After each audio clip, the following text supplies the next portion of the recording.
금융개혁의 기본 원칙은 분명합니다. 금융위기가 일어났을 때 구제의 대상이 되는 무언가는 금융위기가 없을 때 반드시 규제의 대상이 되어야 한다. 이것이 핵심입니다. 1930년대 이후 시중은행이 규제를 받은 것처럼 말이죠. 이번에 다양한 그림자 금융기관들이 위기를 촉발했으니 일반은행과 비슷한 수준의 규제를 그림자 금융시스템 부문까지 확장해야 한다고 크루먼은 말합니다.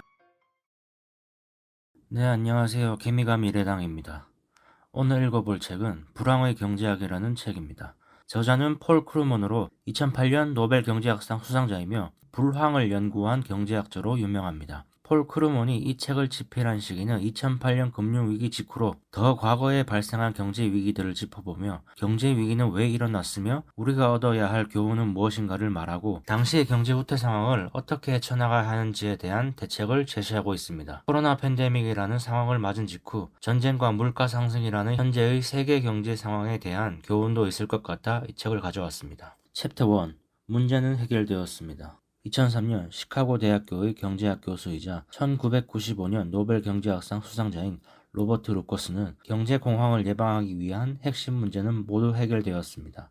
라고 말했습니다. 그로부터 1년 후 프리스턴 대학교의 교수 출신으로 연방준비제도 이사회에 들어가 있던 벤 버냉키는 경제 안정기라는 제목으로 놀랄 만큼 낙관적인 연설을 했죠. 대부분의 국가들이 1930년대를 연상케 하는 금융 및 경제 위기의 나락에서 허덕이고 있는 현 시점에서 불과 몇 년 전 이런 낙관적인 선언은 믿을 수 없을 만큼 독선적으로 들립니다. 어떻게 이런 낙관적인 상황이 만들어졌을까요? 원인 중 하나는 1990년대에 사회주의가 붕괴한 것입니다. 자본주의에 대항하는 사회주의 붕괴는 묘하게도 1978년 덩샤오핑의 중국에서 시작해 소련의 붕괴로 이어졌습니다. 지금도 자본주의에 반대하는 급진 좌파들이 남아있지만 그럴듯한 대안이 없다는 점 때문이라도 현재로서는 자본주의가 세계를 지배하고 있죠. 결국 돈이 최고의 선이라는 결론을 내릴 수밖에 없었습니다. 또 다른 원인은 정책 위반자들이 비즈니스 사이클을 통제할 수 있다고 믿게 된 것입니다. 먼저 비즈니스 사이클이 무엇인지, 특히 시장 경제가 왜 침체를 겪는지부터 고민해 봐야 합니다. 사실 시장은 어쨌든 수요와 공급을 조절해 나간다는 사실을 이해한다면 경기 후퇴는 매우 특이한 현상입니다. 크루먼은 불경기가 무엇인지 설명할 때 인용하는 좋은 이야기를 하나 말해줍니다. 1970년대 그레이트 캐피톨 힐 베이비시팅 협동조합의 이야기죠. 미국 국회의사당에 근무하는 젊은 부부들 위주의 조합으로 서로의 아이들을 돌봐주는 것이 목적입니다. 쿠폰 한 장으로 1시간 동안 아이를 맡길 수 있습니다. 아이를 돌보기로 한 부부는 아이를 맡기는 부부로부터 해당 시간만큼의 쿠폰을 받고 아이를 돌봐주었습니다. 자신의 아이를 맡긴 만큼 다른 아이를 돌봐주면 되는 구조이죠. 그러나 문제가 발생했습니다. 당장 외출할 계획이 없는 부부들은 나중을 위해 최대한 많은 쿠폰을 모아두려고 했습니다. 시간이 흐르면서 여러 번 연달아 외출할 수 있을 만큼 많은 쿠폰을 확보하려는 부부들이 늘어났죠. 요점은 회전되는 쿠폰의 양이 상대적으로 적어지는 시기가 닥쳤다는 것입니다. 모아놓은 쿠폰이 부족하다고 생각한 부부들은 다른 부부의 아이를 돌보고 싶어 안달이 났고 외출을 꺼렸습니다. 이제 사람들은 특별한 일이 아니면 모아놓은 쿠폰을 쓰지 않으려고 했고 그 결과 베이비시팅의 기회는 더욱 줄어들었습니다. 베이비시팅 조합이 불경기에 들어간 것이죠. 이 조합이 바로 축소판 경제입니다. 그들이 경험한 것은 진짜 불경기였습니다. 이제 이 이야기가 담고 있는 두 가지 핵심적인 의미를 생각해보죠. 하나는 불경기가 발생한 원인이고 또 다른 하나는 경기를 다루는 방법입니다.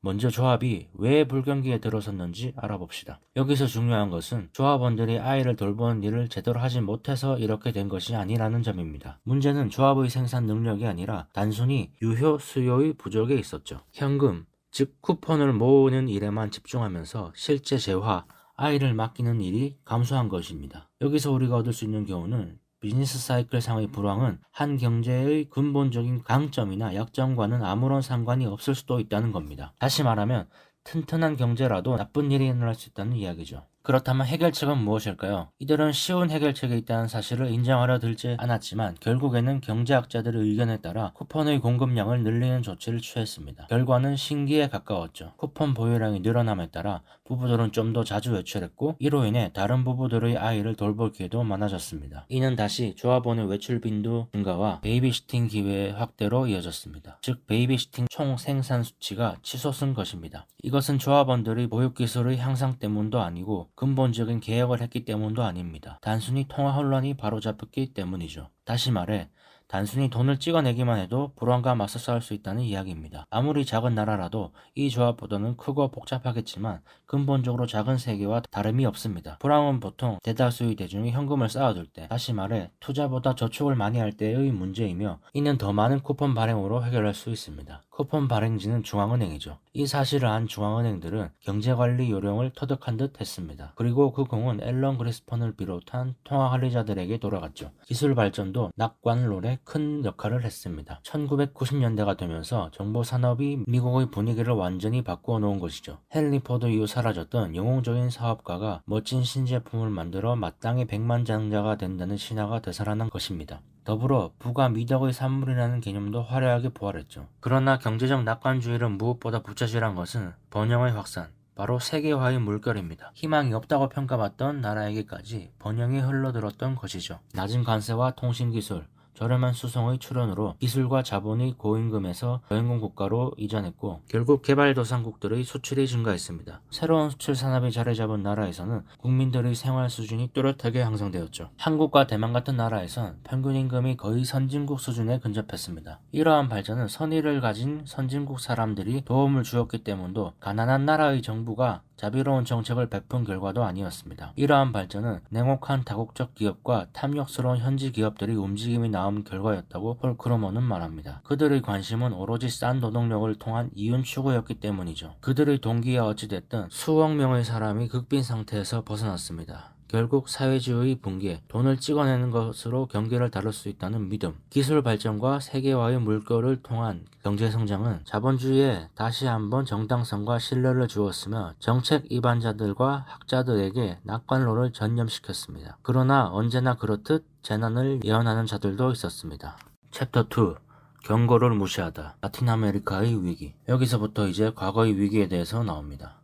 먼저 남미입니다. 멕시코는 1983년부터 1986년까지 평균 70%를 상회하는 인플레이션이 계속되었고 실질 임금은 30%나 감소했습니다. 이때 새로운 개혁가들이 등장했죠. 이 세대들은 칠레에서 자유시장 개혁이 어떤 효과를 거두었는지, 한국에서 수출 지향형 성장이 어떻게 이루어졌는지, 이스라엘에서 인플레이션 안정 대책이 어떻게 진행되었는지 잘 알고 있었습니다. 1985년 멕시코 대통령이 미겔 데라 마드리드는 급진적 자유무역화를 실천해 옮기기 시작했습니다. 관세를 인하하고 규제 수입품을 줄였죠. 정부에선 국영기업을 매각했고 외국인 투자 지분 규정도 완화했습니다. 그리고 그의 후계자 살리나스는 미국 재무장관 니콜라스 브래디와 거래해 채무 경감을 받았습니다. 그리 큰 규모는 아니었으나 심리적 전환점을 마련해 주기에는 충분했죠. 외채 위기를 해결한 것입니다. 외국 투자자들은 신규 자금을 투입할 태세를 갖추었고 정부가 올렸던 이자율도 떨어졌습니다. 그뿐만이 아니라 1990년 실라나스는 미국 및 캐나다의 자유무역 협정을 맺자고 제안했습니다. 멕시코는 이미 미국 시장에서 상당히 개방된 상태였기에 그리 대단한 것은 아니었지만 채무 경감 조치와 같이 심리적 전환점을 만들기 위한 행보였죠. 조지 부시는 제안을 받아들였습니다. 1982년 멕시코가 위기에 처했을 때 많은 미국인들은 멕시코 정치가 극좌로 선회하지 않을까 우려했었고 와중에 반미 세력이 득세할 가능성도 있었기 때문이죠. 멕시코에서 국영기업의 매각, 수입 제한의 철폐, 외국 자본 투자 유치 등의 개혁 조치들이 속속히 진행됨에 따라 장밋빛 미래에 대한 기대는 더욱 높아졌습니다. 과거와 단절한 아르헨티나. 제1차 세계대전 전만 해도 아르헨티나는 오스트레일리아나 캐나다, 미국과 유사한 자원 부국이었고 유럽의 자본과 이주민이 몰리는 목적지였습니다. 하지만 두 차례의 세계대전은 자원 수출국이었던 아르헨티나에게 큰 어려움을 주었고 대공황 이후엔 복잡한 규제가 기업의 의욕을 꺾고 부채를 부채질했습니다. 그 결과 적자가 미친 듯이 늘어났고 1989년까지 살인적인 하이퍼 인플레이션이 일어났습니다. 아르헨티나의 미래는 없는 듯했죠. 하지만 같은 해 페론당의 카를로스 메넴이 대통령 선거에서 승리하면서 아르헨티나는 전환점을 맞습니다. 카를로스 메넴, 그의 유일한 성과는 재무장관으로 도밍고 카바요를 임명한 것이죠. 하버드에서 박사학위를 받은 카바요는 아르헨티나를 세계시장에 개방했고 농산물 수출을 정부의 돈줄로 간주하는 악습을 끝냈으며 국유 부분의 민영화도 급속도로 추진했습니다. 그 중에서도 카바요가 행한 가장 큰 조치는 통화개혁이었습니다. 아우스트랄을 새로운 페소 화폐로 대처했고 환율은 1페소당 1달러로 고정했죠. 결국 아르헨티나는 누군가 달러를 페소로 바꾸겠다고 하지 않는 한 화폐를 발행할 수 없도록 스스로 강제한 겁니다. 결과는 놀라웠습니다. 인플레이션이 제로에 가깝게 떨어진 것입니다. 거기에 멕시코와 마찬가지로 미 재무장관 주관인 브래디와 협상을 벌여 자본 유입이 재개되었고, 그러자 실물 경제가 극적으로 깨어나기 시작했습니다. GDP가 불과 3년 만에 25%나 증가한 것입니다. 멕시코의 불운한 한 해.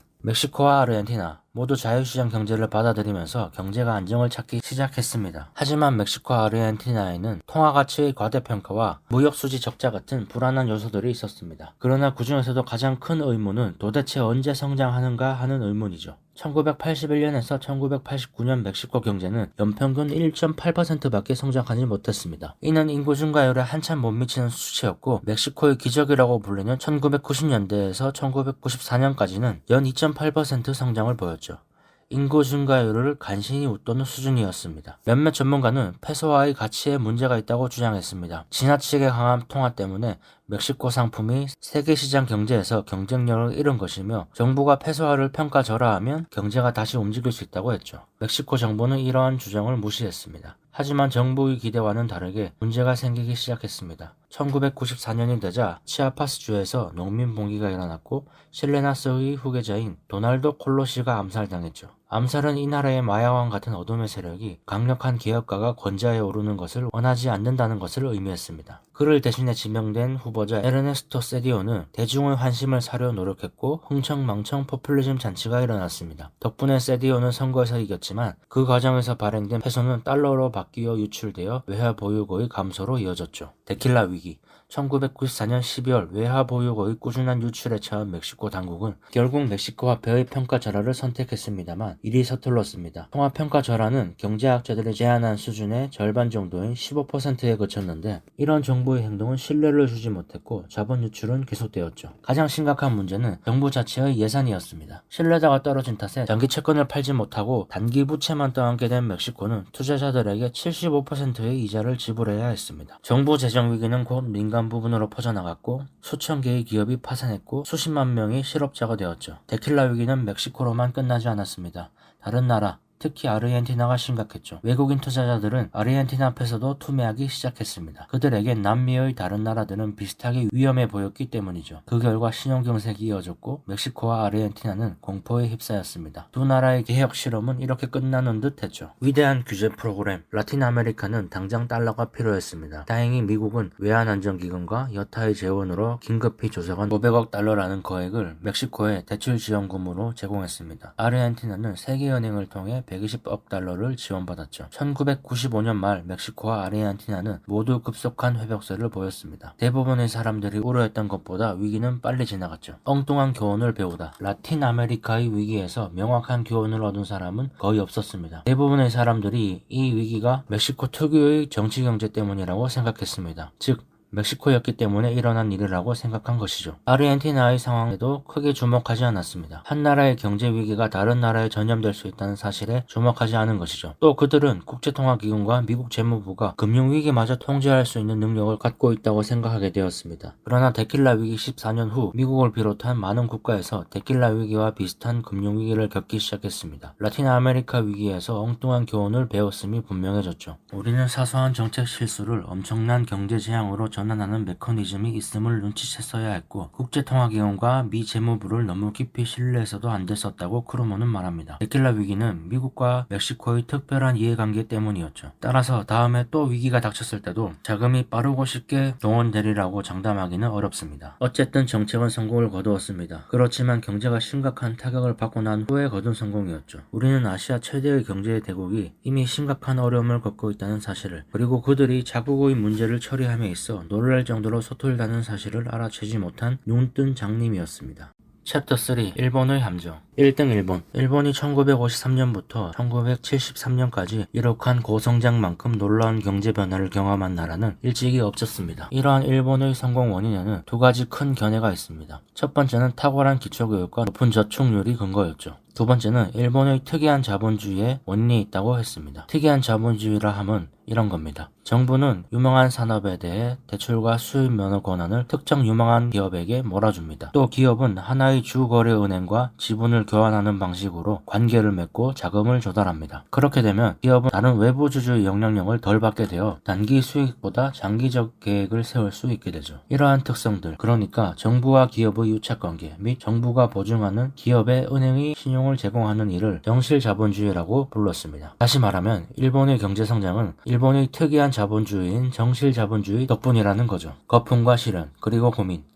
일본에 있어 1980년대 후반은 번영과 고성장, 저실업, 고이윤의 시대였습니다. 그럼에도 불구하고 주가가 3배나 폭등한 사실을 정당화할 만한 요소는 없었죠. 1990년이 시작될 무렵 인구는 미국의 절반이고 GDP는 미국의 절반도 안 되는 나라인 일본의 주식 시가총액은 미국보다 컸습니다. 거품 붕괴가 놀랄 만한 일은 아니었죠. 일본이 장기적이고 사회적으로 통제된 투자를 한다는 명성은 실제보다 과장되었던 것으로 드러났습니다. 정치인에게 뇌물을 바침으로써 여분의 이득을 얻고 야쿠자 커넥션을 통해 이득을 얻는 부동산 투기꾼들이 현실 일본에서는 아주 오래전부터 성행했습니다. 무엇보다도 은행들의 도덕적 해이가 금융위기의 촉발에 큰 역할을 했습니다. 일본의 은행은 다른 나라의 은행보다 차용자의 신용에 덜 신경 쓰고 더 많이 빌려주었으며 결과적으로 거품 경제를 기괴한 수준으로 부풀리는 데 큰 몫을 했습니다. 다시 말해 정실자본주의가 일본 은행의 도덕적 해이를 만들어낸 것이죠. 눈에 보이지 않는 불안. 그럼에도 일본은 1995년의 멕시코나 1998년의 한국, 2002년의 아르헨티나와 달리 재앙 수준의 경기 후퇴를 경험하지는 않았습니다. 거품 붕괴 후 10년 동안 일본의 실질 국내 총 생산량이 떨어지는 해는 단 2해에 불과했죠. 이를 본 경제학자들은 일본의 상태를 표현하기 위해 성장률 둔화라는 용어를 만들어냈습니다. 호황이나 불황이라는 것은 나름대로 추진력을 더해가는 경향이 있기 때문에 고속 성장이 아니면 뚜렷한 쇠퇴를 넣는 것이 일반적이죠. 그렇지만 일본은 10년씩이나 성장률이 꾸준히 둔화되는 상황을 경험했고 그 자체로 혼란의 원인이 되었습니다. 불황이 슬금슬금 나라 전체에 퍼진 탓에 뭔가 극단적인 조치를 취하라고 정부에 촉구하는 일도 벌어지지 않았으며 정부는 시정일간 성장 지표를 하향 조정하면서 그래도 경제가 계속 성장하고 있으니 정책들이 유효하다며 정책 옹호를 했습니다. 일본의 함정. 1991년 일본 경제의 침체가 시작된 것은 미심쩍은 부분이 하나도 없습니다. 진짜 의문은 이겁니다. 일본의 정책 위반자들이 그 중에서도 일본 중앙은행이 어째서 일본 경제를 회생시킬 방안을 찾을 수 없었는가 하는 겁니다. 여기서 다시 베이비시팅 조합 이야기로 돌아가 보죠. 만일 회원들이 외출을 삼가고 쿠폰을 축적하고자 안달하게 된 상황이라면 경기 후퇴로 이어질 가능성이 충분합니다. 하지만 앞서 말했다시피 운영진이 단지 더 많은 쿠폰을 발행하는 것만으로도 경기 후퇴를 막을 수 있습니다. 발행자가 신속히 대응하지 못했더라도 더 많은 쿠폰을 발행해서 상황을 반전시킬 수 있죠. 거기에다 이 상황을 해결하기 위해 조합에서는 여분의 쿠폰을 빌리는 일을 허용했습니다. 나중에 더 많은 쿠폰을 갚는 조건으로 말이죠. 이 새로운 시스템에서는 언제든 필요할 때 쿠폰을 빌릴 수 있었으므로 회원들이 쿠폰을 비축하는 정도가 과거보다 줄어들었습니다. 만약 아이를 맡기는 것은 쉽고 맡는 일은 어렵다면 쿠폰을 빌리는 조건을 완화해 더 많은 부부가 외출할 수 있도록 유도하고 그 반대의 상황이면 빌리는 조건을 강화해 외출 횟수를 줄어들도록 하는 것입니다. 즉 경기가 불황에 빠지면 이자율을 내리고 경기가 과열되면 이자율을 올리는 일을 하는 것이죠. 일종의 중앙은행의 역할입니다. 그런데 일본의 이자율은 거의 제로에 가깝게 내려가 있었지만 경제는 여전히 불황이었죠. 왜 일본은 쿠폰을 찍어내고 이자율이 인하하는 일만으로는 경기 후퇴에서 탈출이 불가능했을까요? 이 의문을 해결하기 위해 베이비시팅의 수요와 공급에 계절성을 추가해 가정해보죠. 겨울에는 날씨가 춥고 일찍 어두워지므로 부부들이 외출을 줄이고 집에 머물면서 다른 회원들의 아이를 돌보려고 합니다. 여름을 위해 쿠폰을 축적하려는 것이죠. 이 문제 해결을 위해 쿠폰 발행을 늘리고 쿠폰 이자율을 내립니다. 평소의 겨울이라면 안정을 찾을 겁니다. 그런데 계절성이 너무 강하다면 어떻게 될까요? 너무 추운 겨울이라 이자율이 제로라도 밖에 나가기보다 남의 아이를 맡아 돌보려는 부부들이 많아진다면 부부들은 겨울에 더욱더 쿠폰을 사용하려 들지 않을 겁니다. 조합은 이자율이 제로인 상태에서 경기 후퇴에 접어드는 것이죠. 1990년대 일본은 너무 추운 겨울이었습니다. 인구 노령화 때문일 수도 있고 미래에 대한 불안감 때문일 수도 있었습니다. 일본 국민들은 이자율이 제로인 상태인데도 충분히 소비하려 들지 않았죠. 경제학자들은 일본이 무서운 유동성 함정에 빠졌다고 진단했습니다. 표류하는 일본.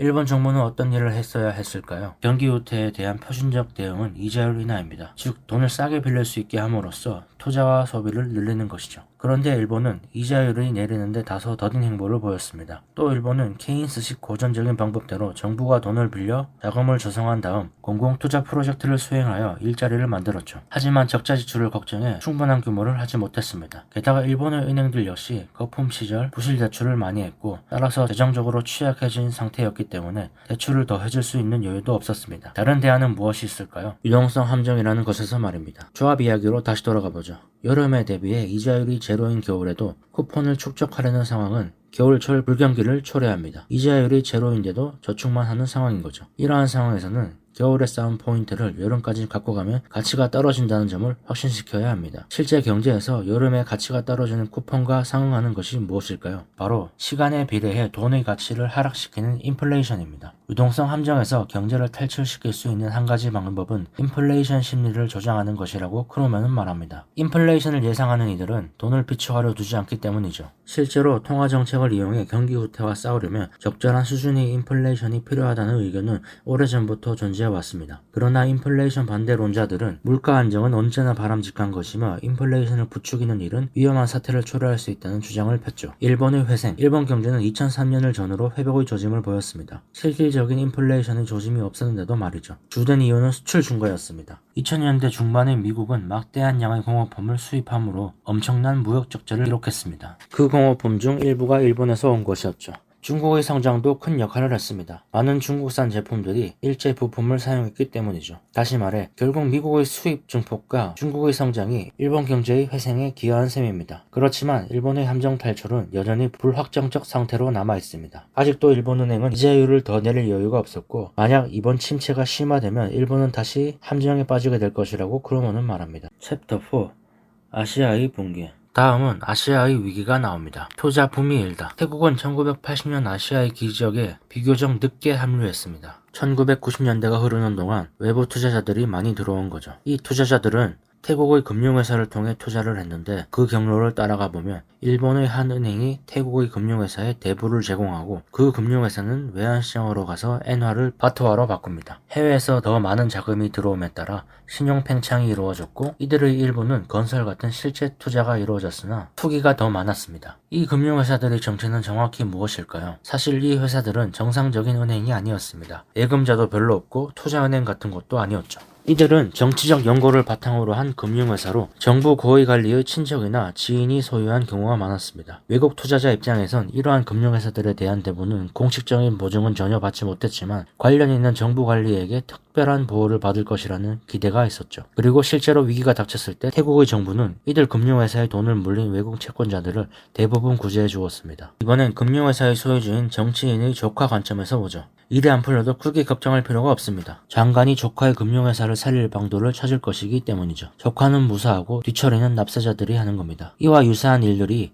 위기를 눈앞에 둔 인도네시아나 홍콩, 한국에서도 일어났다고 크루먼은 말합니다. 아시아 전역에 경제 위기가 닥친 것은 놀라운 일이 아니었죠. 1997년 7월 2일 태국의 호황을 만들었던 신용의 톱니바퀴가 1999년과 97년 상반기를 거치면서 거꾸로 돌기 시작했습니다. 태국의 수출시장 일부가 침체되고 엔화의 가치 하락으로 동남아 산업의 경쟁력이 떨어진 것이 외부적 요인이었죠. 일부 투기꾼이 파산했고 도산하는 금융회사들도 속출했습니다. 외국의 금융기관들은 추가 대부를 꺼리기 시작했죠. 엔화와 달러의 유입이 줄어들자 바트화의 수요도 줄어들었습니다. 반면 수입 대금 결제를 위한 외환의 수요는 줄지 않았죠. 외환 보유고는 얼마 안가 바닥을 드러냈습니다. 통화 가치를 유지하는 유일한 길은 바트화의 유통량을 줄이고 이자를 올림으로써 투자자들이 달러를 빌려 바트화에 재투자하도록 유도하는 것이었죠. 그러나 태국의 경제 성장은 이미 둔화되고 있었고 이것은 일자리 축소를 의미했습니다. 일자리 축소는 낮은 소득은 다른 부분에서 해고를 의미했죠. 이러한 상황에서 이자율 인상은 투자를 막는 일일 뿐더러 경제를 확실한 불황에 빠뜨리는 일이었기에 이자율 인상을 하지 못했습니다. 다른 대안은 정부의 통화 개입 포기입니다. 바트화 매입을 중단하고 바트화의 가치 하락을 용인하는 거죠. 고정환율을 변동환율제로 바꾸는 겁니다. 하지만 바트화의 평가절하는 너무 많은 금융회사를 파산으로 몰 것이 뻔했고 무엇보다도 정부의 신뢰도에 흠집을 낼 것이라는 이유로 이루어지지 못했습니다. 정부는 관망하는 쪽을 택했습니다. 그 결과 모든 상황은 뻔한 결말로 흘러갔죠. 통화 위기가 발생한 겁니다. 모든 움직임이 바트화를 팔아 다른 통화를 매입하는 쪽으로 움직였고 중앙은행의 외환 보유고는 빠른 속도로 고갈되었습니다. 그리고 7월이 지나면서 태국은 결국 바트화 방어를 포기했습니다. 적어도 이 시점까지는 대부분의 사람들이 바트화 폭락 이상의 사태는 없을 것이라고 생각했죠. 데킬라 위기라는 경험을 했음에도 말입니다. 모든 것이 무너지다.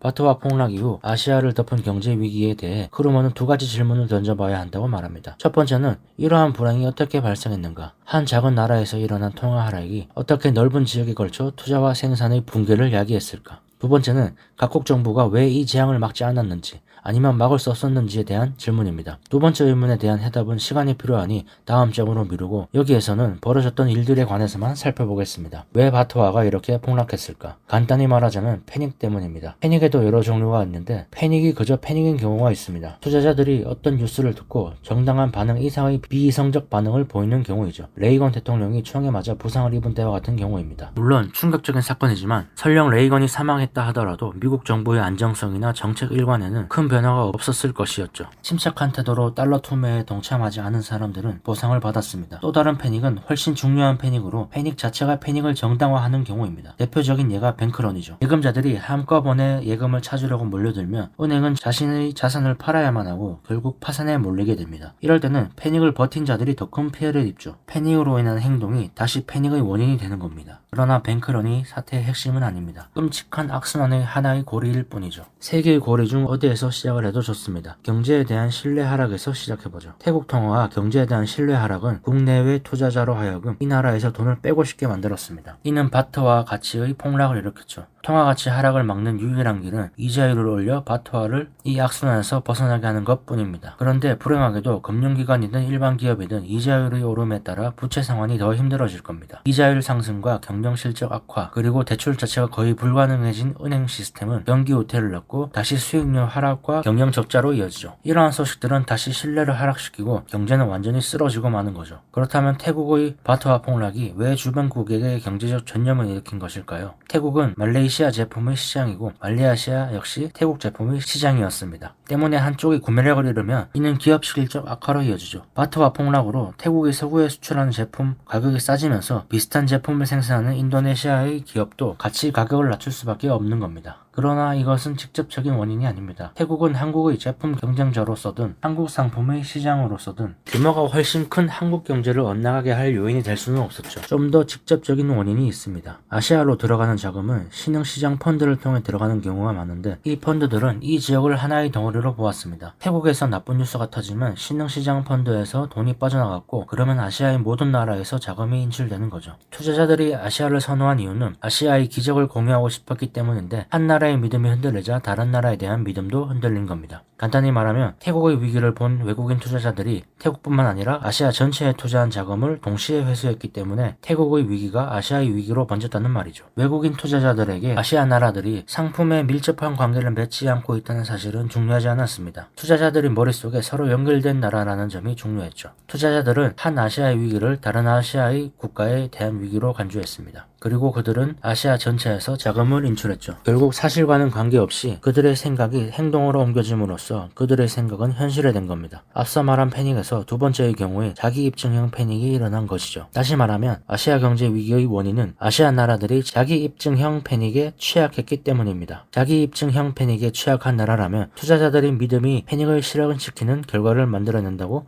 폴 크루먼은 말합니다. 어째서 1997년의 아시아였나? 그런데 왜 하필이면 1997년에 시작되었을까요? 크루먼은 몇 가지 요인을 용해선상에 올립니다. 그중 하나가 엔화의 하락입니다. 일본 제품과 경쟁하는 제품을 생산한 아시아의 나라들이 엔화 가치가 하락하자 저렴해진 일본 제품에 비해 경쟁력을 잃게 되었고 이는 곧 수출 둔화로 이어졌다는 분석이죠. 또 다른 원인으로는 위안화의 평가 절하와 전 세계 반도체 수요의 하락도 원인으로 꼽았습니다. 말레이시아의 총리 마하티르를 비롯한 아시아의 일부 정치인들은 음모론을 제기했습니다. 이 금융위기는 조지 소로스 같은 금융계의 거물들이 미국 정부의 지시에 따라 설계한 것으로 고집센 아시아인들에게 본보기를 보이기 위한 것이라는 이야기였죠. 하지만 헤지펀드들의 역할은 1998년에 들어서야 중요해졌습니다. 아시아 위기에 대한 설명으로는 설득력이 부족하다고 크루먼은 설명합니다. 반면 많은 서구인들은 아시아의 위기를 일종의 권성징악으로 보았죠. 정치권과 경제계의 유착관계의 문제, 즉 정실자본주의에 대한 제과시라는 이야기였습니다. 그러나 이 권선징악의 이야기도 두 가지 문제가 있습니다. 먼저 아시아에서 정실자본주의 부패가 만연하긴 했지만 새삼스러운 것은 아니었죠. 한국의 재벌은 현대식 기업을 가장한 가족회사인데 이 재벌은 그동안 엄청난 성장을 했습니다. 깔끔한 시스템은 아니었지만 어쨌든 35년 동안 한국에서 성장을 해왔죠. 결함이 있다면 왜 하필 1997년의 문제로 떠올렸겠는가 하는 반론이죠. 권선징악의 결과라면 선진국의 문턱에 거의 다다른 한국과 1인당 하루 칼로리 소비량으로 성장 척도를 측정하는 인도네시아가 동시에 위기에 몰린 것은 어떻게 설명할 것인가 하는 것이죠. 크루먼은 적어도 죄에 대한 벌은 아니라고 말합니다. 주된 원인은 바로 앞서 말한 자기 입증형 패닉에 취약했기 때문이죠. 1997년 아시아 경제가 과거 이를테면 5년이나 10년 전보다 금융 패닉에 더 취약해졌을까요? 그렇습니다. 그러나 정실 자본주의 때문도 엉터리 정책 때문도 아니었죠. 패닉에 취약해진 이유는 금융시장을 개방했기 때문이며 퇴보가 아니라 발전을 향해 자유시장 경제로 나아갔기 때문입니다. 또한 이 지역에 돈을 빌려주고 싶어하는 국제금융업자들의 제한을 마다하지 않고 채무를 엄청나게 늘렸기 때문이기도 합니다. 빌린 돈이 모두 엉터리로 낭비된 것은 아니었지만 일부는 투기로 이어졌죠. 이러한 빛이 신뢰 상실에서 비롯된 금융고리의 악순환을 타고 금융위기로 커진 겁니다. 다시 말하면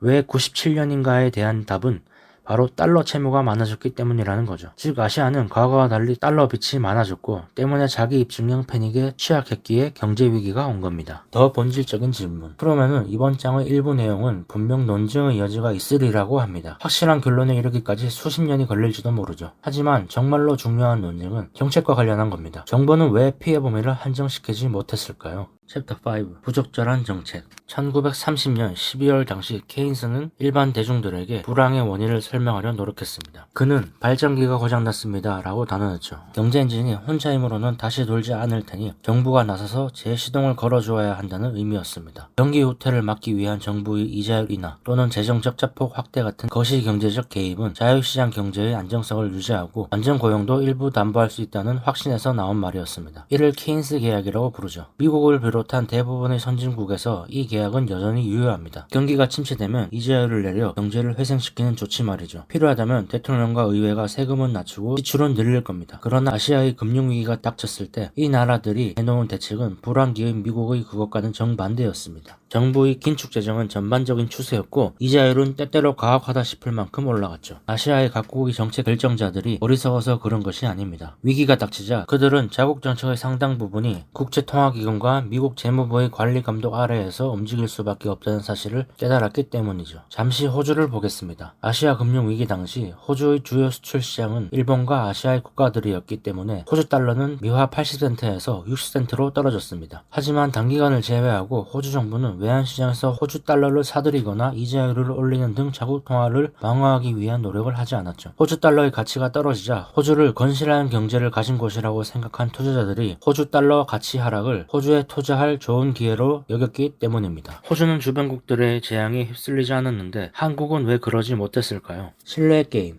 1998년 브라질은 미국과 국제통화기금에 지원을 요청했고 워싱턴의 경제안정 정책을 실시하겠다고 약속했습니다. 브라질을 위한 처방은 매우 극단적이었습니다. 앞서 아시아의 국가들을 대상으로 한 정책을 보는 듯했죠. 워싱턴이 경제위기를 맞은 여러 나라에 제안한 정책의 핵심에는 케인스 계약을 거의 완벽하게 뒤집는 내용들이 포함되어 있었습니다. 이율과 세금은 올리고 정부 지출을 줄이라고 강력하게 요구한 것이죠. 브라질은 투자자들이 브라질에 돈을 그대로 둘 만큼 충분히 이자율을 높였습니다. 그런데 기대와 달리 투자자들은 대규모 재정 적자를 언급하며 브라질이 매우 위험한 투자처라고 판단했죠. 투자자들은 빨리 재정 적자를 해결하지 않으면 브라질은 끔찍한 경제 위기를 맞을 것이라고 믿었는데 그들은 옳았습니다. 왜냐하면 그들 스스로가 그 위기를 만들었기 때문이죠. 왜 케인스 계약 이후 60년이나 지난 다음에야 케인스 계약과 결발하는 편이 좋다고 생각하게 되었을까요? 워싱턴 경제학자들은 투자 신뢰도가 낮은 나라들의 최우선 과제는 시장의 흥분을 달래는 일이라고 말합니다. 건전한 경제정책만으로는 시장의 신뢰를 얻기 부족하기 때문에 시장의 평균과 변덕을 만족시키는 정책이 나와야 한다는 논리였죠. 이러한 과정을 통해 케인스 계약이 깨졌습니다. 국제통화기금과 미국 재무부는 시장이 만족하는 일을 하라고 나라들을 설득했습니다. 국제경제정책이 경제학과는 상관없이 심리학의 연습장이 되어버린 겁니다. 우리는 앞서 4장의 말미에 나왔던 미스터리를 풀었습니다. 여러 나라가 연속적으로 무너지는 무서운 과정을 왜 정책으로 풀지 못했는가 하는 문제 말입니다. 그 해답은 정책 결정자들이 신뢰 게임을 해야 한다고 믿었기 때문이며 이것은 불황을 치유하기는커녕 오히려 더 악화시키는 경제정책을 실행하도록 했죠. 국제통화기금의 상황을 더 악화시켰나? 아시아 위기 이후 국제통화기금의 역할에 많은 불만의 소리가 있었습니다. 국제통화기금이 분명히 잘못한 점은 두 가지가 있다고 크루먼은 말합니다. 첫째, 국제통화기금은 태국과 인도네시아, 한국의 상황에 개입하며 정부의 긴축재정을 요구했습니다. 국제통화기금을 제외하고는 아시아의 누구도 재정적자를 중요한 문제로 보지 않았기 때문에 이러한 요구는 이해하기 힘들었죠. 세웠죠. 지침을 따른 나라에선 곧 수요 감소로 인해 불황이 악화되었고 따르지 않은 나라에서는 사태가 손쓸 수 없을 지경이 되어 패닉을 부채질했습니다. 다시 말해 IMF의 지침에 따른 나라는 수요 감소로 경제가 망가졌고 지침에 따르지 않는 나라는 투자자들의 신뢰가 하락해 경제가 망가졌다는 거죠.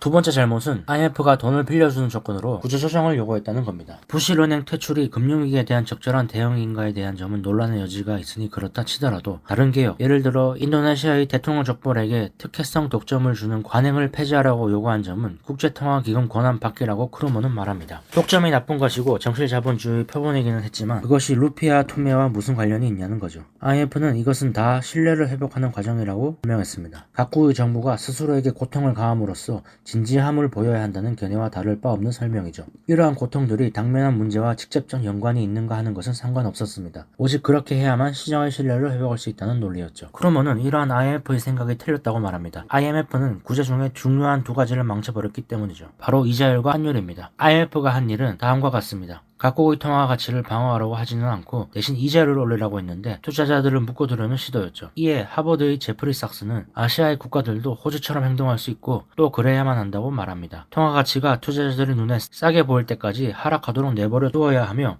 그렇게 했다면 엄청난 불황은 오지 않았을 것이라는 주장이죠. 간단하게 말하면 정부가 의도적으로 환율을 만드는 고정환율제를 버리고 환율을 시장이 평가하도록 하는 변동환율제였다면 이토록 엄청난 불황이 오지는 않았을 것이라는 말이었습니다. 이 말에 IMF는 아시아는 호주가 아니며 통화 하락을 용인했다면 즉 통화 하락을 막기 위해 이자율을 올리지 않았다면 엄청난 통화 하락인 초평가 절하가 일어날 것이고 그 결과 물가의 극단적 상승으로 경제가 망가질 것이라고 반박했습니다. 하지만 이러한 IMF의 말에는 문제가 있었습니다. 높은 이자율로 인한 경기 후퇴 때문에 대규모 금융 불안이 이미 일어났기 때문이죠. 결국 IMF는 하나의 악순환을 막기 위해 다른 악순환을 유발했을 뿐입니다. 이자율을 올리든 안 올리든 경기 불황은 오는데 왜 이자율을 올리라고 했냐는 것이죠. 그렇다면 제프리 삭스의 말대로 통화가 하락하도록 그대로 내버려 두는 편이 좋았을까요? 제프리 삭스는 만약 이자율을 올리지 않았다면 금융 패닉의 촉진은 피할 수 있었을 것이라 주장합니다. 그리고 그랬다면 비교적 건들만한 통화평가 절하와 훨씬 버틸만한 경제적 결과를 얻을 것이라고 말했죠.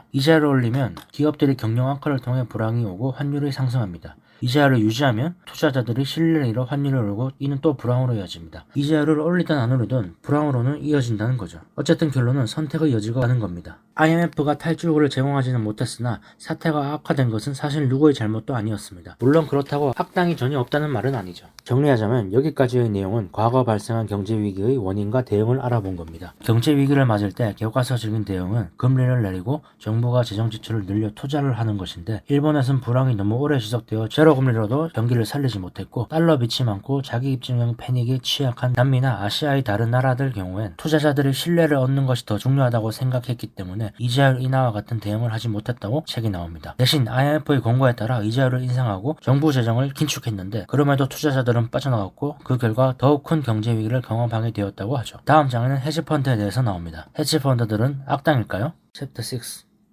세계로 움직이는 세력, 헤지펀드의 실체, 조지 소로스의 전설. 헝가리 출신인 미국인 사업가 조지 소로스는 1996년 퀀텀 펀드를 만듭니다. 소로스 자신도 말했듯이 그는 돈만 버는 데서 그치는 것이 아니라 명성도 쫓을 수 있는 비즈니스 기회를 찾았죠. 드디어 그는 영국에서 기회를 발견했습니다. 당시 영국의 환율 조정 체제는 유럽 단일 통화로 가기 위한 중간 단계로 일종의 고정 환율 시스템이었습니다. 아직 유럽 중앙은행이 없었고 독일의 중앙은행인 분데스방크의 통화 정책에 맞추고 있었죠. 그런데 독일은 유럽의 다른 나라와 입장이 달랐습니다. 동독의 재건에 막대한 돈을 써야 했기에 인플레이션이 날 것을 우려했고 고금리 정책을 썼죠. 안 그래도 높은 환율로 환율 조정 체제에 가입한 영국은 심각한 불황에 시달리고 있었습니다. 때문에 영국 국민들 사이에는 정부에 대한 불신이 고조되고 있었고 이는 통화위기가 일어나기 딱 알맞은 상황이었습니다. 소로스는 여기에 베팅하기로 했습니다. 달러에 대해서는 롱 포지션을, 파운드에 대해서는 숏 포지션을 취하고 소로스는 파운드화를 공매도한 사실을 최대한 드러내놓고 이야기했습니다. 인터뷰를 통해 파운드화의 절하가 임박했음을 확신한다고 말했죠. 예상대로 투자자들이 파운드화 투매가 이어졌고 영국은 방어를 위해 약 500억 달러를 외환시장에 쏟아부었지만 결국 영국 정부는 환율 방어를 포기했습니다. 사흘 만에 영국은 환율 조정 체제에서 탈퇴, 변동 환율제로 돌아갔죠. 이 과정에서 소로스는 대략 10억 달러를 벌어들였고 역사상 가장 유명한 투기꾼이라는 명성을 얻었습니다. 소로스는 무슨 일을 한 것일까요? 먼저 만약 그대로 두었다면 가치를 유지했을 통화를 소로스가 억지로 무너뜨린 것인지 봐야 합니다. 크루먼은 소로스가 아니었더라도 영국의 유럽 통화 시스템에 합류하고자 했던 시도는 실패로 돌아갔을 것이라고 확신합니다. 소로스는 그 기간을 단축시킨 것뿐이죠. 그렇다면 소로스는 영국에 해를 끼쳤을까요? 영국 정부에 모욕감을 주기는 했지만 영국 전체에는 좋은 일을 했다는 주장이 가능합니다. 파운드화 하락이 경제 위기를 잠재웠기 때문이죠. 파운드화는 이전 가치보다 15% 정도 낮은 수준에서 자연스럽게 안정을 되찾았습니다. 파운드화를 방어할 필요가 없어진 영국 정부는 이자율을 낮출 수 있었죠. 낮은 이자율과 적정 환율로 인해 영국 경제는 회복세로 들어섰고 몇 년 만에 이웃 나라들과는 비교도 안 될 만큼 낮은 실업률을 기록했습니다. 대부분의 영국인들에게 소로스의 파운드화 공격은 좋은 결과를 안겨준 셈입니다. 홍콩에 대한 공격. 홍콩은 오랫동안 자유무역을 지켰고 기업들이 마음껏 활보할 수 있도록 내버려 두었습니다. 또한 통화위원회 제도를 부활시켰고 경제자유지수에서 해마다 최고점을 받았죠. 그러나 홍콩은 아시아 위기로 고통을 받았습니다. 홍콩 환율이 1미국 달러당 7.8 홍콩 달러로 고정되어 있던 동안 다른 아시아 국가들의 통화는 대부분 평가절하를 겪었습니다. 갑자기 홍콩의 물가가 방콕이나 도쿄보다 비싸진 것이죠. 결과는 심각한 경기 후퇴였습니다. 홍콩의 일부 기업인들은 당국에게 공개적으로 홍콩 달러 평가 절하를 요구했으나 이는 거절당했고 홍콩 정부는 환율 문제에 절대로 개입하지 않겠다고 선언했습니다. 영국이 그랬던 것처럼 말이죠. 일부 헤지펀드들은 이를 기회로 보았습니다. 그들은 홍콩의 주식을 공매도하고 받은 홍콩 달러를 다시 미국 달러로 바꿨습니다. 환투기와 공매도를 통한 차익 실현을 노린 것이죠. 그들은 소로스와 그랬듯이 홍콩 달러 매도를 공개리에 떠들고 다녔습니다. 결론부터 말하자면 홍콩에 대한 헤지펀드들의 공격은 실패로 돌아갔습니다. 변수는 홍콩 통화청의 장업이었습니다. 홍콩이 통화위원회를 운영하고 있다는 것은 시중에 유통되는 모든 홍콩 달러를 7.8대 1의 환율로 미국 달러로 바꿔줄 수 있을 만큼 미국 달러를 보유하고 있다는 것을 뜻했는데 그런데 알고 보니 홍콩 통화청은 필요한 것보다 훨씬 많은 달러를 비축해두고 있었습니다. 그 돈으로 홍콩 당국은 공매도로 떨어진 주식을 사들였고 가격이 오르자 헤지펀드들은 손해를 입었죠. 거기에 정부는 공매도를 제한하는 규정을 새로 만들었고 헤지펀드들은 군도를 애써 삼키며 자신들의 포지션을 풀어야만 했죠. 헤지펀드들은 홍콩 정부가 비난을 무릅쓰고도 시장에 개입할 것이라고 생각하지 못한 것입니다. 밀턴 프리드먼은 홍콩 정부의 행동을 미친 짓이라고 했고 헤리티지 재단은 경제적 자유의 보루라는 홍콩의 지위를 박탈했죠. 포템킨 경제 1990년대 후반 러시아의 국채 이율은 극도로 높았습니다. 때문에 높은 리스크에 따른 고수익을 노리는 투자자들, 특히 헤지펀드들에게 매력적으로 보였죠. 그러나 이는 좋은 결과로 이어지지 못했습니다. 루브라를 평가절하하라는 소로스의 공개적인 제안은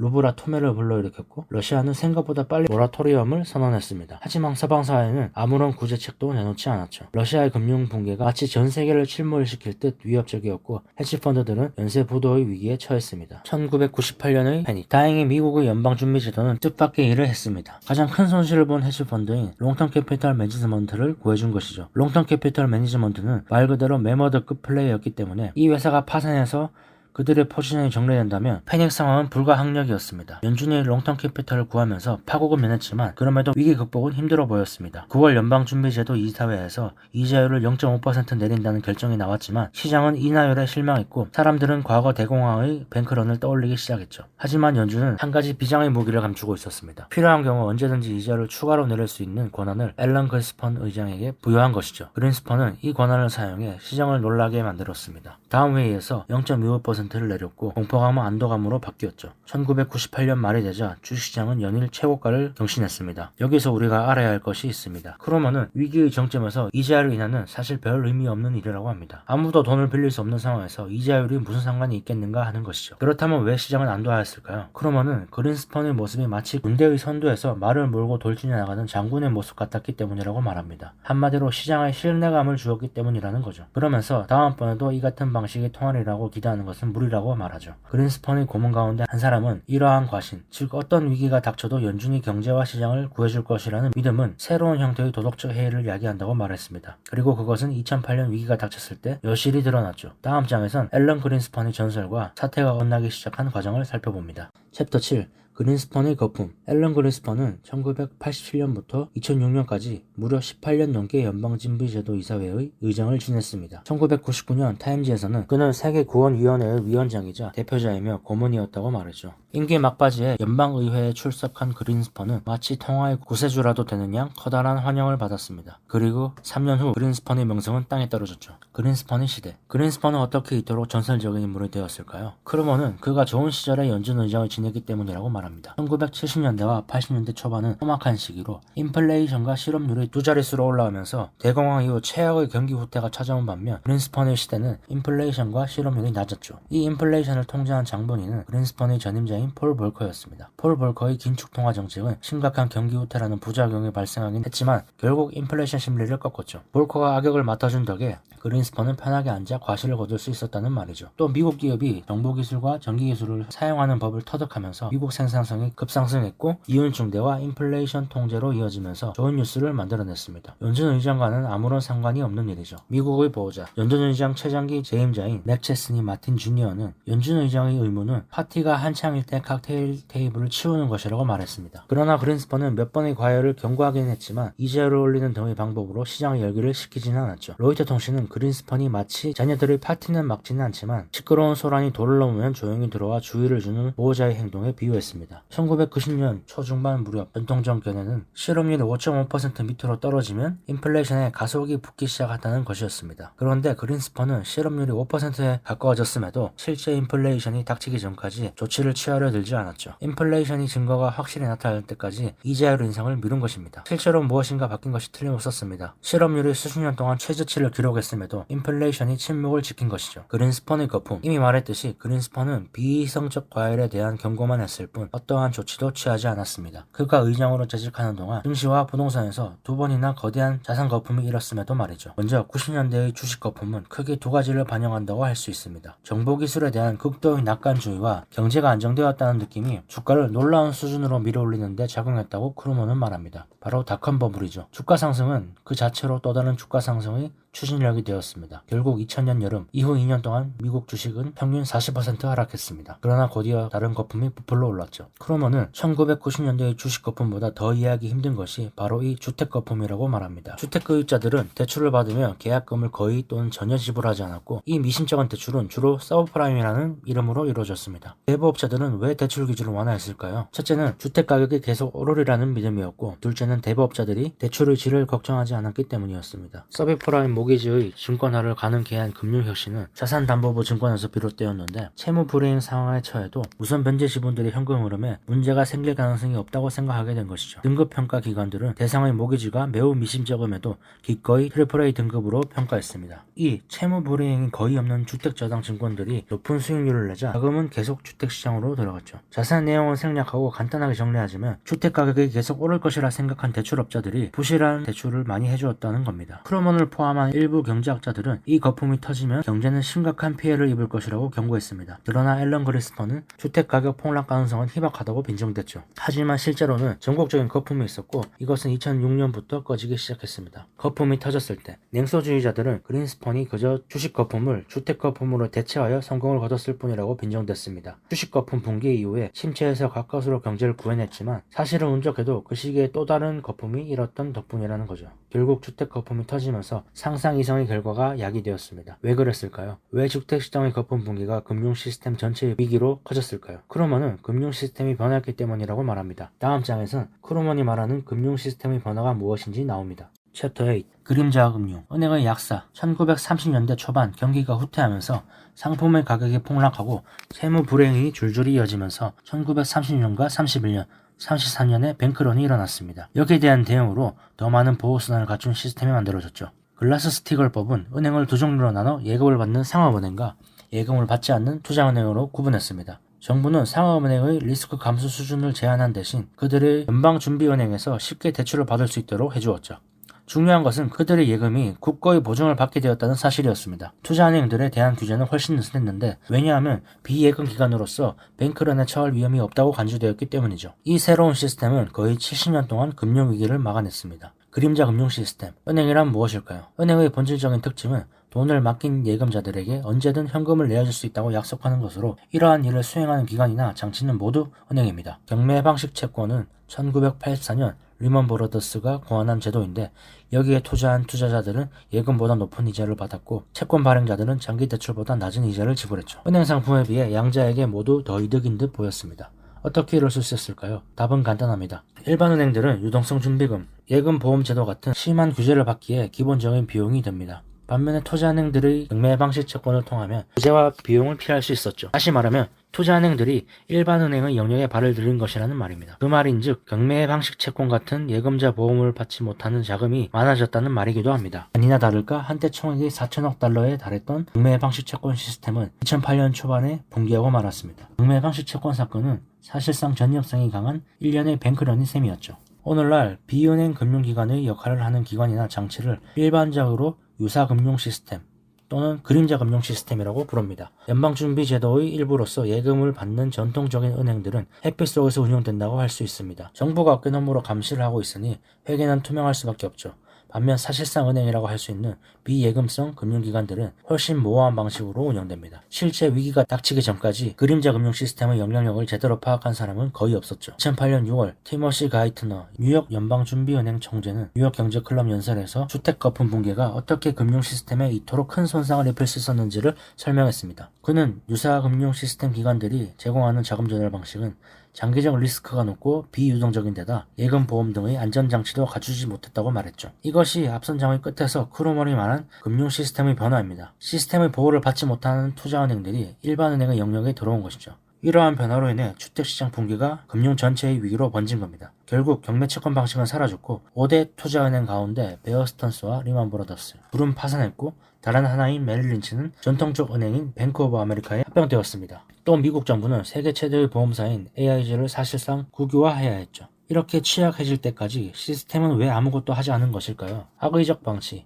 진보주의자들은 위기의 원인을 규제철폐로 꼽습니다. 일반 은행들이 투자은행의 영역에 뛰어들어 더 많은 리스크를 떠안게 되었다는 논리죠. 그러나 이번 위기는 규제철폐로 새로운 리스크를 떠안은 기관 때문이 아니라 애당초 규제를 받지 않은 기관들이 높은 리스크를 감수했기 때문에 벌어진 일입니다. 크루먼은 바로 이것이 사건의 핵심이라고 주장합니다. 크루먼은 그림자 금융 시스템이 확장되어 전통적인 은행들과 비슷하거나 그보다 더 중요해졌다면 정치인들과 관리인들은 대공황의 원인이 된 금융 취약성이 다시 생겨나고 있음을 깨닫고 기존의 규제와 금융 안전망을 확장해 금융 시스템을 모두 아우르게 하는 방식으로 대응했어야 한다고 말합니다. 영향력 있는 인물들이 나서서 한 가지 간단한 규칙, 즉 은행과 똑같은 기능을 하는 모든 기관들, 다시 말해 은행과 똑같은 방식으로 구제되어야 하는 모든 기관들을 은행과 같이 규제한다는 규정을 발표했어야 한다는 거죠. 분명 적지 않은 수의 사람들이 그림자 금융 시스템의 붕괴 위험을 알아차리고 있었습니다. 그러나 경고는 무시되었고 규제 확대 조치는 취해지지 않았죠. 오히려 당시의 대세는 규제 철폐였습니다. 실제로 부시 행정부는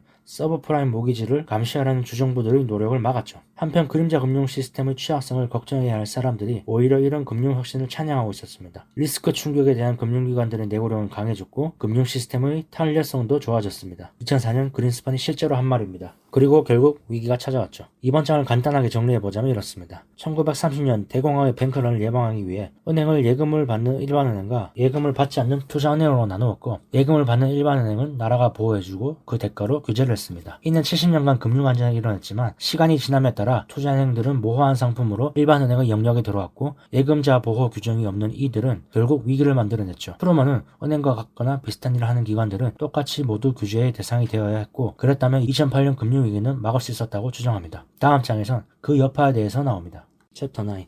공포의 총합. 가격 폭락과 그 결과. 다수의 미국인들이 집을 살 수 없을 정도로 주택가격이 오르자 매매가 줄어들기 시작했습니다. 주택과 관련한 것은 어느 곳도 안전하지 못했다는 사실이 밝혀진 것이죠.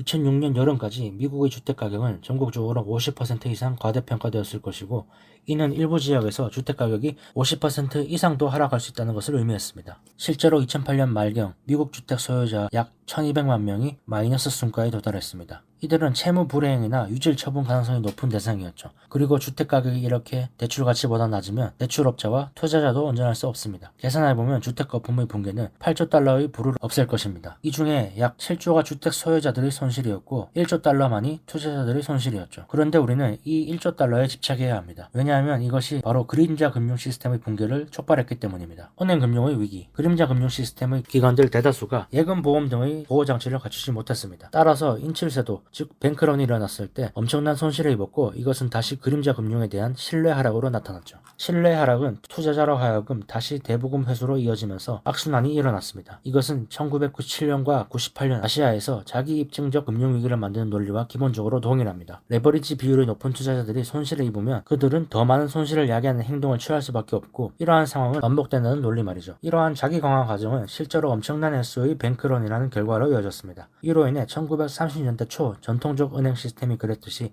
그림자 금융 시스템이 무력화된 것이죠. 연방준비제도 견인력을 잃다. 이번 금융위기가 닥쳤을 때 앨런 그린스펀은 이미 연방준비제도 이사회 의장 자리를 사퇴한 상태였고 벤 버냉키가 그를 대신해 뒤처리를 떠안았습니다. 벤 버냉키는 대공황을 연구한 학자로 크루먼은 당시 우리가 처한 이 혼란에 버냉키만큼 충분한 이론적 준비를 갖춘 사람은 없었다고 말합니다. 그러나 위기가 전개되면서 버냉키가 이끄는 연준은 금융시장에 견인력을 발휘하는데 큰 어려움을 겪게 되었습니다. 연준의 두 가지 중요한 임무는 이자율 관리와 은행에 필요한 현금을 제공하는 것입니다. 연준은 위기 직전 5.25%이던 기준금리를 2008년 말경 1%로 인하했고 직접 대출의 척도인 기타 기관의 연준 차입 총액은 위기 이전의 제로 수준에서 4천억 달러 이상으로 늘렸죠. 평소라면 이런 조치는 대출을 용이하게 만드는 결과로 이어졌을 것입니다. 그러나 이번 금융위기는 평소와 다른 상황이었고 전례들이 맞지도 않아 효과를 발휘하지 못했죠. 그렇다면 연준은 어떤 조치를 취할 수 있었을까요? 2008년 연준은 기업어음 매입을 시작했습니다. 사실상 민간 금융이 하지 않을 법한 혹은 할 수 없는 대부를 제공하겠다고 밝힌 것이죠. 그러나 그 영향력 역시 규모 측면에서 실망스러웠다고 크루먼은 말합니다. 그 지원 액수가 고작 8천억 달러였기 때문이죠. 연준이 고작 8천억 달러로 무려 50조 달러 규모의 신용시장을 움직이려 애쓴 것입니다. 모든 통화 위기의 어머니 2008년 3월 5대 투자회사 중 하나였던 베어스턴스가 곤란에 빠졌고 이에 연준과 미국 재무부가 베어스턴스와 거래한 대상들을 보호하기 위해 개입했습니다. 많은 사람들은 리먼 브라더스도 똑같은 대우를 받을 것이라 기대했으나 재무부는 리먼의 후폭풍은 그리 심하지 않을 것이라 판단해 파산하도록 내버려 두었죠. 이 선택은 며칠 만에 재앙이 되었습니다. 신뢰는 더 떨어지고 자산 가치는 급락했으며 그나마 제대로 작동하던 신용 채널도 모두 말라버렸죠. 며칠 후 거대 보험사 AIG를 사실상 국유화했지만 이것으로도 패닉을 막지는 못했습니다. 일본 및 기타 저금리 국가들에서 신흥시장으로 자금이 흘러 들어가지 않자 엔화 가치는 폭등했고 신흥시장의 통화는 폭락했죠.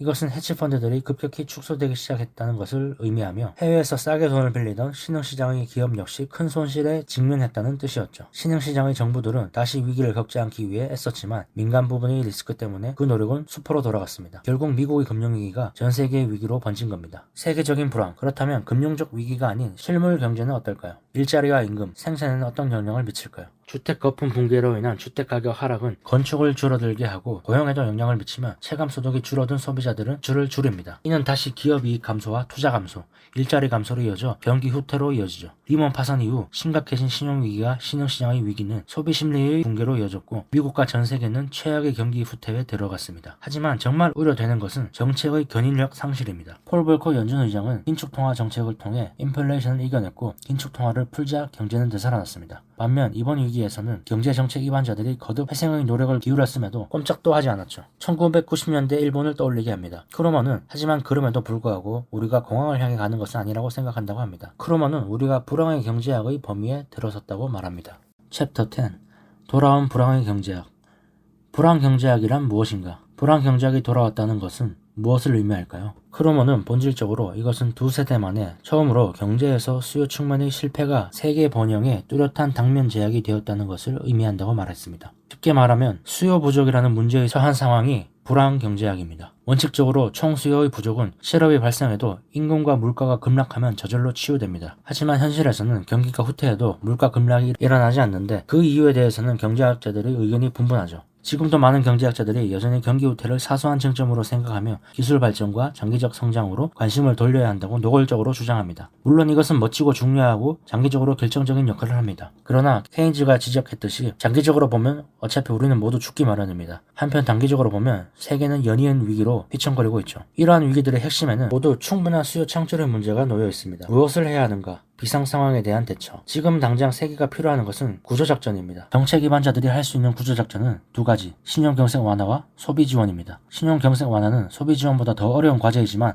반드시 해야 할 일이죠. 명확한 해결책은 더 많은 자본을 투입하는 것이라고 크루먼은 말합니다. 실제로 미국 재무부는 리만이 파산한 후 은행에게 7천억 달러어치 부실 자산을 사들이겠다고 제안했죠. 그러나 세 가지 이유에서 충분하지 않았습니다. 첫째, 일단 너무 작은 액수입니다. 둘째, 은행에게 들어간 자금이 그림자 금융 시스템까지 도달할지 미지수였습니다. 셋째, 은행에게 들어간 자금이 대출로 이어질지 미지수입니다. 크루먼은 정부의 입김이 더 세져야 하며 가능한 모든 수단을 동원해야 한다고 말합니다. 따라서 연준이 비금융 부분에서 직접 대출하는 방법도 고려해야 한다고 하죠. 미국은 이런 조치를 다른 선진국과 함께 협의하고 조율해야 합니다. 금융 시스템의 구조로 신용이 살아난다고 해도 세계적 불황은 여전히 여세를 몰아갈 것입니다. 여기에는 어떤 대응책이 있을까요? 크루먼은 케인스식 경기 부양 재정 정책이 해답이라고 말합니다. 미국은 2008년 초반 경기 부양 재정 정책을 시도했으나 결과는 실망스러웠습니다. 경기 부양의 규모가 GDP의 약 1%에 불과할 정도로 너무 작았기 때문이죠. 다음 경기 부양책은 GDP의 4% 정도로 이루어져야 할 것이고 부양 자금이 저축이 아닌 지출을 늘리는 것에 초점을 맞춰야 합니다. 공공 지출을 적절한 속도로 추진하기만 한다면 빠른 시간 내에 긍정적인 효과를 낼 것입니다. 우리는 무엇이든 다 할 것이며 충분하지 않다면 신용거래가 살아날 때까지 무엇이든 시도하겠다는 정신으로 현재의 위기에 접근해야 합니다. 그리고 일단 회복이 적절하게 진행한 다음에는 다시 위기가 일어나지 않도록 예방 조치를 취해야 하죠. 금융개혁. 금융개혁의 기본 원칙은 분명합니다. 금융위기가 일어났을 때 구제의 대상이 되는 무언가는 금융위기가 없을 때 반드시 규제의 대상이 되어야 한다. 이것이 핵심입니다. 1930년대 이후 시중은행이 규제를 받은 것처럼 말이죠. 이번에 다양한 그림자 금융기관들이 위기를 촉발했으니 일반은행과 비슷한 수준의 규제를 그림자 금융 시스템 부문까지 확장해야 한다고 크루먼은 말합니다. 또 우리는 금융 세계화를 다루는 방법에 대해서도 고민해봐야 합니다. 1990년 아시아의 경제 위기 이후 금융위기 때에만 일시적으로 통제를 가할 것이 아니라 장기적으로 국제적 자본 흐름을 규제해야 한다는 요구가 있었죠. 대신에 외환보유고 증액과 같은 전략이 채택되었지만 이런 전략은 효과를 발휘하지 않는 듯 보입니다. 금융 세계화는 분명 우리가 생각한 것보다 훨씬 위험한 것임이 드러났습니다. 크루먼이 계속 던지는 질문, 경제 위기는 왜 전염되는가에 대한 답으로 보입니다. 크루먼은 그 원인이 세계 금융화에 있다고 보는 것이 아닌가 생각됩니다. 아이디어의 힘, 경제의 본질을 짚는 문장 중에 공짜 점심은 없다라는 표현이 있습니다. 자원은 한정되어 있으므로 어느 한 가지를 많이 가지려면 다른 한 가지를 적게 가져야 하며 노력 없이는 아무것도 얻을 수 없다는 의미죠. 그러나 불황 경제학은 공짜 점심이 있는 상황을 연구하는 학문이라고 크루먼은 말합니다. 공짜 점심에 손을 대는 방법만 알아내면 됩니다. 사용할 수 있는데도 사용하지 않은 자원 말이죠. 우리 경제의 문제는 구조적인 것이므로 즉각적인 치유책은 존재하지 않는다고 말하는 사람들이 있지만 크루먼은 세계의 번영을 막는 단 하나의 중요한 구조적 장애물은 인간의 정신을 결란시키는 낡은 원칙들 뿐이라고 말합니다. 크루먼이 찾는 공짜 점심은 언젠간 갚아야 할 빚이 아니라 낡은 원칙과 선입견 때문에 사용할 수 있음에도 사용하지 않는 자원을 말하는 겁니다. 그리고 그것을 찾을 수만 있다면 우리는 많은 문제를 해결할 수 있다는 거죠. 이렇게 책이 끝이 납니다. 이 책은 2008년의 미국 금융위기에 대한 해답을 제시하는 책으로 책을 관통하며 던진 질문은 이겁니다. 위기는 왜 일어났으며 왜 막지 못했는가? 왜 발생했냐는 질문은 위기의 발생 원인뿐만 아니라 위기의 전염 원인도 포함됩니다. 태국의 위기가 아시아로 전염되고 미국의 주택시장의 붕괴가 전세계 금융 전체 위기로 번진 원인 말이죠. 2008년 미국의 금융위기 원인이 규제를 받지 않던 투자은행이듯이 위기마다 각각의 이유가 존재하겠지만 크루먼이 반복해서 언급하는 원인은 금융시장 개방을 통한 달러 채무이며 이는 위기가 발생했을 때 위기의 전염을 촉발시키는 원인도 됩니다. 달러 빚이 많으니 결국 달러가 유출되지 않기 위해 노력하는 것이 위기 대응 매뉴얼이 되어버렸죠. 이것이 바로 두 번째 질문에 대한 답입니다. 즉, 왜 막지 못했는가에 대한 답은 정책 기반자들이 거시경제 정책이 아니라 투자자의 신뢰를 얻기 위한 정책을 해야 한다고 믿었기 때문이죠. 오늘은 폴 크루먼이 쓴 불황의 경제학을 읽어봤습니다. 감사합니다.